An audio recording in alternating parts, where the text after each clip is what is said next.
Me and Eddie really did not get along. In real life? In real life. I did not know this. Yeah. Like okay. we didn't get. But every single week before taping, we'd come together. Malcolm Jamal Warner's confession not only revealed the multi-layered relationship between him and Eddie Griffin, but also opened a completely different door Hollywood, a place where not everyone who enters can leave peacefully. On July 20th, 2025, Malcolm, former star of The Cosby Show and a figure of artistic integrity for nearly 40 years, was found drowned in Costa Rica. Just 3 days earlier, he had posted a defiant poem on Instagram, continuing the wave of bold content from his podcast, Not All Hood, where he publicly called out the system for manipulating the image of Black people in the entertainment industry. To Eddie, Malcolm's death wasn't an accident. In a memorial post, he called Malcolm a warrior, someone who had gone to battle with him against the Hollywood machine. Words that at first sounded heartfelt in the proper context took on the tone of a grim confirmation that yet another person had been eliminated by the system for speaking the truth. On the surface, Malcolm Jamal Warner's death may appear to be an accident, but if you listen carefully to Eddie Griffin's words and weigh them against what Malcolm left behind, a more chilling picture begins to emerge. This may be the outcome of someone who dared to speak up too late, too alone, and too truthfully to be forgiven. So is this truly a personal tragedy, or the latest evidence of a long-standing rule that Hollywood still tries to keep buried? To understand why Malcolm became the man who wasn't allowed to tell the truth, we first have to stare directly into the machine that swallowed him, Hollywood. Hollywood, the machine of manipulation and the invisible battle of Black men. No one is prepared for this war. There's no map, no generals, no blaring trumpets. Only stage lights, applause, and cameras spinning like they're capturing success. But beneath that glamour, Eddie Griffin and Malcolm Jamal Warner fought a battle most audiences never knew existed, a battle against the invisible machine called Hollywood. For over a decade, Eddie Griffin has been shouting from stand-up stages, interviews, and social media, like a field reporter from a war zone. His words weren't just punchlines. They were intelligence briefings. They want all of us in dresses. Every famous Black man has to wear a dress at least once on screen. It's not coincidence, it's conditioning. He wasn't being metaphorical. He was naming a long-game strategy, a kind of psychological programming deeply embedded in the entertainment industry. Eddie once said that whenever a Black male artist begins to find his own voice, gains financial autonomy and independent influence, a familiar pattern unfolds: first delays, then meaningless roles, then requests to take demeaning parts, refuse, get your show canceled, your image smeared, and finally erased. No one is spared. Not Michael Jackson, not Prince, not even Bill Cosby, the man who once sent thousands of Black students to college with scholarships. And according to Eddie, Malcolm Jamal Warner was no exception. Malcolm wasn't born a rebel.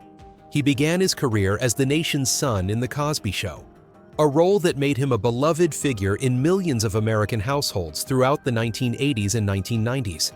At his peak, Malcolm shared that he wanted to create meaningful content and elevate the image of Black people in popular culture. But that very aspiration made him a target. We're not brought here to create. We're brought here to perform like trained monkeys. That's what Malcolm once said during a private conversation about the behind-the-scenes reality of Malcolm and Eddie. His words weren't just career frustration. They were an indictment that Hollywood had no intention of letting intelligent, self-respecting Black men appear on screen unless they bowed their heads. Eddie and Malcolm once believed Malcolm and Eddie would be a space for creative freedom, a show led by two smart, funny Black men. But they soon discovered every episode was a trap. Every script was bait. Positive ideas were cut. Jokes were twisted into caricature. And behind the scenes, the men in white suits always said the same thing. This is what the white audience expects. It's no accident that Black artists are routinely pushed into roles as villains, cowards, or genderless caricatures. It's no accident that the roles of prostitute single mother or funny Black sidekick get recycled endlessly in Hollywood films. Eddie calls it psychological conditioning. Repeat those images often enough, and both audience and actor will start to believe that's all they can be. And to make it happen, Hollywood wields its strongest weapon: scripts and money. Malcolm once said, "We fought every episode, every line, every frown. But in the end, the machine won. They canceled the show at episode 88, just 12 episodes short of the magic number 100, the threshold for lifetime syndication royalties. No good reason was given. Only a painful truth: they had refused to sit still and perform as told. To Eddie, that was when he realized the system didn't just control roles. It controlled futures, money, and dreams. And if you became too dangerous, too unpredictable, too awake, the system had a final solution. And that solution isn't always defamation. Sometimes it's an accident, a coincidental death, a permanent silence. That's why Eddie never called Malcolm an actor. He called him a warrior. Not in some symbolic sense, but literally a man who fought back against the machine shaping the public's mind. A man who used his voice to strike back at the very stage that had once elevated him, and which, according to Eddie, ultimately chose to silence him. Eddie Griffin has never stopped speaking of Hollywood as a battlefield, and the fight has never been fair. He calls awakened black artists messengers behind enemy lines, and Malcolm to him was one of the last to sound the alarm. "We don't die because we perform badly," Eddie once said. "We die because we perform truth." And Malcolm Jamal Warner, the once innocent face of white America, chose to become the final warrior standing against the very spotlight that made him. He knew the war had no glory. But as Eddie said, "There are battles you fight not to win, but because they must be fought." That's how Malcolm lived. And maybe that's how he died. The silent war in Malcolm and Eddie. War doesn't always come with gunfire. Sometimes it's just a look exchanged between an actor and a screenwriter. It's the lines that get cut, the episodes twisted beyond recognition from their original scripts.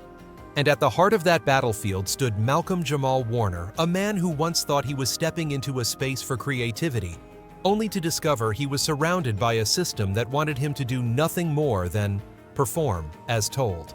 When Malcolm and Eddie premiered in 1996, it was promoted as a breakthrough: two smart, charismatic black men leading a primetime sitcom. But within months, both Malcolm and Eddie realized this wasn't their show. They were just the faces. The control belonged to people who had never understood and had no desire to understand the complexities of the Black American experience. Malcolm, having already seen massive success with The Cosby Show, was no rookie. He knew the value of honest storytelling. "I don't just want to make people laugh," he once said. "I want them to feel the truth in every scene." But truth, especially truth coming from black voices, is not something Hollywood likes to confront. And when Malcolm tried to inject depth into the scripts, he was quickly labeled difficult. He argued, he debated, he rewrote lines, he refused to perform scenes he believed reinforced harmful stereotypes. And for that, he was added to the industry's hard-to-work-with list. Eddie Griffin was different, more fiery, more defiant, and thus an easier target. Industry gossip quickly branded him unprofessional, someone who pushed boundaries and disrupted the set. But they didn't mention the times Eddie stood up against storylines that insulted black culture. They didn't mention the scenes he refused to play, scenes written purely to make white audiences laugh at black absurdity. Malcolm and Eddie. One thoughtful and composed, the other, bold and uncompromising, became not only an on-screen duo, but also allies behind the curtain. They didn't always agree. They clashed often. But on one thing, they stood united. Malcolm and Eddie should have been something better, a more authentic reflection of Black American life. Instead, they were caught in a chess game where they didn't hold the pieces. The episodes became more formulaic, the narrative's shallow conflicts exaggerated for audience effect. All wrapped in comedy, as if humor could anesthetize the public and neutralize the message Malcolm and Eddie were trying to convey. The cost was steep. When the show hit episode 88, just 12 shy of the 100-episode threshold needed for syndication, a milestone that ensures long-term financial security, it was abruptly canceled. No clear reason, no warning, no chance to recover. Malcolm knew exactly what that meant. In American television, 100 episodes is the golden number. Cross it and your show is rebroadcast on other networks. Each re-airing generates revenue residual income that supports actors for the rest of their lives. Cutting a show at episode 88 isn't just a financial blow, it's a symbolic one, a warning. Don't think you can control this stage. The story of Malcolm and Eddie isn't just a tragedy of two artists. It's a case study in how Hollywood operates. You can have talent, ideals, and influence, but if you don't conform to the system's mold, you'll be silenced. No scandal needed. No public shaming. Just end the show before it hits episode 100. As Eddie bitterly said in a later comedy show, they don't have to kill you, they just have to make you invisible. For Malcolm, it was a chilling message from the machine of power. You can be Theo Huxtable, America's sweet black son, but only if you stay quiet. If you speak up, your entire career and legacy can be buried with one administrative decision called show canceled. For Eddie, Malcolm and Eddie was a life-altering lesson. For audiences, it was a stolen opportunity, a chance to see two black men owning their narrative without needing permission from anyone. But like all battles, the blood didn't spill on stage. It spilled backstage, where decisions are never made in the name of art. And from that moment on, neither Eddie nor Malcolm ever saw Hollywood as a playground again. It was a battlefield, and they, against all odds, chose to pick up arms. When a symbol decides to stay silent no more, there are moments in an artist's life when silence becomes a sin. For Malcolm Jamal Warner, the final year of his life was when he chose to abandon the greatest role he ever played, not on screen, but in real life, the role of a safe artist. The man once hailed as the ideal figure in the eyes of American audiences stepped out of Theo Huxtable's shadow and began to speak in his own voice, unfiltered, unpermitted, unafraid, no longer playing roles written by others, no longer delivering messages approved by editorial boards. Starting from the early months of 2025, Malcolm began using his Instagram account as a personal frontline, publicly questioning Hollywood, questioning American society, and questioning the role of black artists in reproducing injustice. One of the most explosive posts was a short poem, almost a manifesto. I am tired of running for shade. And aren't you tired of being hustled and played? And aren't we all tired of crying about how hard it is to be black in America, even if it looks like we've got it made? This wasn't poetry. It was an indictment, a denunciation of pretense both within the artist community and beyond. It was the exhaustion of decades spent acting like everything was fine, while freedom and dignity were being stripped away day by day. Malcolm didn't stop there. He released a podcast titled Not All Hood just 2 days before he was found dead. In that final episode, he didn't beat around the bush. He spoke plainly about the psychological programming of the music and television industries, about how black people are encouraged to embrace degrading content that mocks their own communities, and how every artist becomes an unconscious tool of a vast media machine. Why is it that songs glorifying violence, drugs, and cheap sex get promoted harder than any other genre, Malcolm asked? Who makes those decisions? Who's behind the broadcast filters? And why do people think that's public taste instead of public manipulation? He wasn't the first to say it, but he was the first of his kind to say it. A man who had once symbolized intellect stability and the idea that black excellence could be accepted by white culture. That's what made his words dangerous. With a credibility built from 4 decades of scandal-free professionalism, Malcolm suddenly became a rare bridge between two worlds, artist and audience, held together by truth. He didn't just criticize the system. He exposed how it worked from within, from the eyes of someone who had played by the rules and was still pushed aside. In 2025, Hollywood was no longer an untouchable fortress. The investigation surrounding Diddy, with allegations of violence abuse and ties to Jeffrey Epstein's network, had begun to crack the facade. Untouchable figures were falling. Sealed files were being opened. In that atmosphere, Malcolm's voice became uniquely dangerous because it wasn't emotional reaction. It was living evidence of a system corrupted over decades. And in the last video he ever posted on Instagram, just 3 days before his death, Malcolm wasn't angry. He didn't assign blame. He didn't call for revolt. He simply smiled and said softly, "Life is out here. Lifing right. For me and for everybody else. But just wanted to remind you, as I remind myself, that no matter what's going on, there's always a reason to smile." A gentle sentence full of hope. But to those who understood the context, it was a farewell. The words of someone who knew he was living on borrowed time. The way a warrior says goodbye without needing to shout. And the way Malcolm proved he had no regrets. Malcolm Jamal Warner's rise in his final year wasn't a reinvention. It was a conscious transformation from a man who had meticulously protected his public image for 3 decades to an unexpected prophet willing to speak, willing to lose everything, and willing to sacrifice the very safety he had spent a lifetime building. To those who understand the language of the machine, they know when a black artist starts speaking truth, there are only two outcomes: defamation or permanent silence. Malcolm chose to speak, and he spoke loud and clear. When a farewell needs, no words yet, stuns the world. That morning in Costa Rica felt peaceful. No one on the beach suspected they were about to become witnesses, not to an accident, but to a loss that would carry symbolic weight. Malcolm Jamal Warner, the once most beloved son of America, and the quiet rebel in Hollywood's heart, was pulled from the water with no signs of life, no cameras, no spotlights, just the ocean and silence. The first reports followed the usual pattern that surrounds celebrity deaths drowning due to a strong current. No signs of foul play, no direct witnesses. A few lines in the news, a short segment on TV, a quick conclusion just like any other accidental death of a public figure. But something didn't sit right. Not because the authorities lied, but because of the timing. Malcolm died on July 20th, 2025, just 2 days after releasing the final episode of Not All Hood, a podcast where he spoke truths he'd held back for nearly 40 years. Just 3 days after posting his final Instagram video, a quiet, gentle clip with a strained smile, as if trying to grasp a sliver of light in a storm only he could see.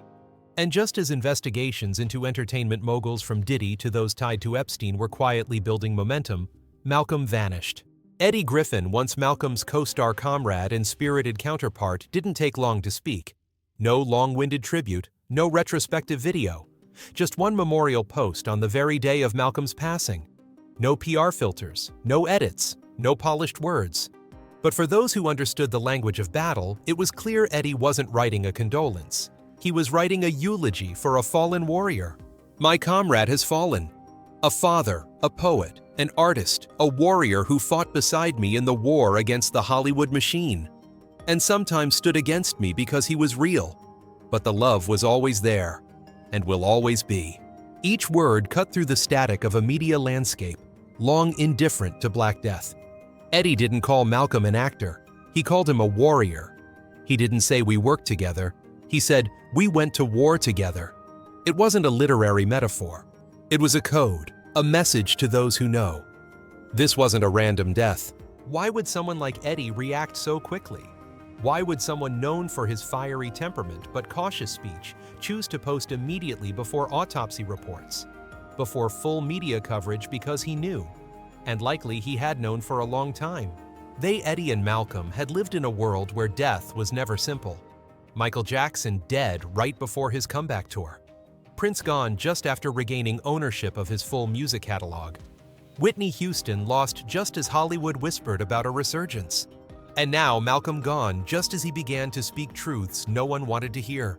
No one's claiming criminal proof. Local police followed procedure. But the suspicion isn't rooted in the death certificate. It's rooted in timing, in the sequence of events, in the strange silence of media outlets that once praised Malcolm as the model Black artist, only to abandon him when he started to challenge the cultural programming machine. And more than anything, the real concern isn't about the death. It's about the disappearance of a voice. Malcolm had begun to bridge generations between older Black entertainers who once had to bow to survive, and younger ones trying to subvert the system from within. He didn't call for protests. He wasn't extreme. He wasn't angry. He simply told the truth. And in systems long sustained by lies, truth is intolerable. There's no hard evidence of conspiracy, but there's also nothing coincidental about that chain of events. Eddie Griffin understood this. And while he didn't say it outright, he didn't avoid it either. His post read like a battlefield bugle from a surviving soldier, not to mourn, but to alert other warriors that the enemy had just made a move, that the war wasn't over. The loss of Malcolm Jamal Warner isn't just the passing of talent. It's the interruption of an awakening thought stream. A direct strike at a dangerous archetype, one too polished, too compelling, too conscious to be distorted by media spin. And because, as Eddie once said, we don't leave Hollywood clean. If you don't submit, they'll make you disappear. And if they can't tarnish you in life, they'll do it in death. Now, the only thing left is the echo of what Malcolm gave us. And among that one line seems to play on repeat in the minds of those who heard him speak, I am tired of running for shade. And aren't you tired of being hustled like this? A silent pattern and a chilling repetition. Malcolm Jamal Warner was not the first, and he will not be the last. In an entertainment world where the spotlight can consume both the person and the truth, there exists a string of tragedies that seem to form a pattern, a recurring fate for Black artists who rise to the pinnacle of personal power, only to fall with sudden violent and suspicious finality. Look back. Michael Jackson. The man once crowned the king of pop died in 2009 while preparing for the biggest tour of his career. This is it. It wasn't just a comeback. It was a decisive move to reclaim artistic control from his music to his intellectual property. He had won his lawsuits, regained ownership of his catalog, and had started speaking out about what he believed to be exploitation in the industry. Then, he died. Suddenly. In a bedroom. Under medical supervision. Prince, who famously painted the artist formerly known as Prince on his face, to rebel against his label and reclaim his master recordings, died not long after hosting the largest fan gathering of the decade to declare artistic freedom. He was found in an elevator. Cause of death: fentanyl overdose. Yet those close to him swore Prince had no history of drug abuse. Whitney Houston, the first Black woman to dominate Billboard in a white-centered music industry, was found dead in a bathtub just as Hollywood was pushing biopics about her life without her family's approval. Kobe Bryant, basketball legend, was building a media empire to reshape the narrative of Black identity with more honesty and complexity. A helicopter crash on a clear day claimed his life, along with his daughter and unfinished projects. It wasn't the only accident, but it was one that shocked the world. Because Kobe was no longer just an athlete, he had become an awakening intellect. And then came Malcolm. All of them shared one thing. They were Black figures once embraced by the system, raised to the podium as symbols of the integration dream. But when they stopped being silent, when they began to claim power, language, and legacy, the system turned on them swiftly and decisively. Eddie Griffin once said, "No one leaves Hollywood clean. If you don't bow your head and they can't destroy you with scandal, they'll make you disappear." With Bill Cosby, they waited until he was in negotiations to buy a television network, NBC, before suddenly unsealing old files. Allegations decades old resurfaced all at once at exactly the right time, triggering a media storm that was impossible to fight. No one denies the gravity of the accusations. But Eddie asked, why then? Why not 10 years earlier? Eddie never claimed it's all conspiracy, but he insisted there is a systemic behavioral model. When a Black person becomes too prominent, too independent, and most of all too difficult to control, a campaign begins whispers in the media, followed by scandal, then collapse. And if that fails, an accident. No clear conspiracy, no visible culprit, only a machine cold and calculated operating under one logic: maintain control at all costs. And in Eddie's eyes, Malcolm's death marked the end of someone too aware to be tolerated. Someone no longer willing to compromise. Someone no longer hiding dissatisfaction behind the mask of a safe artist. And what's terrifying is Malcolm wasn't a firebrand. He was a man of reason. He didn't shout, he analyzed. He didn't attack, he questioned. He didn't posture, he whispered. But in a world where Black voices are only permitted if they entertain calm intellect, can be the most dangerous of all. Eddie Griffin understands this. And by calling Malcolm a fallen warrior in the battle against the Hollywood machine, he wasn't just mourning a friend. He was sounding the alarm that the machine is still active, that it does not rest, does not forgive, and does not forget those who dare to challenge it. That sequence of deaths doesn't prove a conspiracy, but it suggests a pattern, a loop, a chilling template that every awakened artist fears, not because of death itself, but because of the risk of being erased from collective memory, as though they never existed at all. And that, according to Eddie Griffin, is the machine's ultimate victory. Not to kill you, but to make the world forget that you once lived as someone who dared to speak the truth. The moral origin of strength, Michelle Thomas. Every warrior needs a reason to fight. For Malcolm Jamal Warner, that reason bore the name Michelle Thomas. When the public remembers Michelle, they often think of her as Justine Phillips, the intelligent, gentle girlfriend of Theo on The Cosby Show. But behind those scenes was a real love story, deep, quiet, and carrying an influence far beyond the stage lights.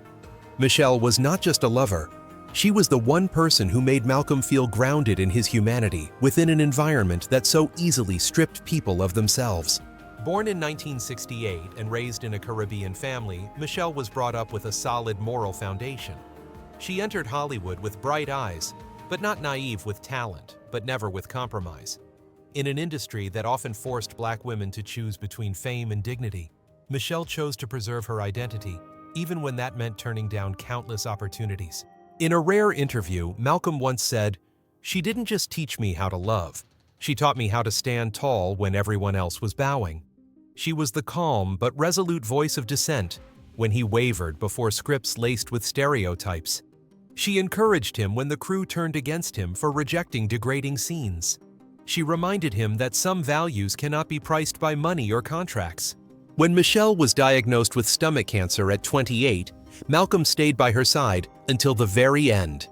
Hospital staff recalled that on the day she passed, Malcolm crawled into her hospital bed and held her as if unwilling to let her leave alone. Michelle's death didn't just leave a void in Malcolm's heart. It left behind a moral compass, a code he would carry for the rest of his life.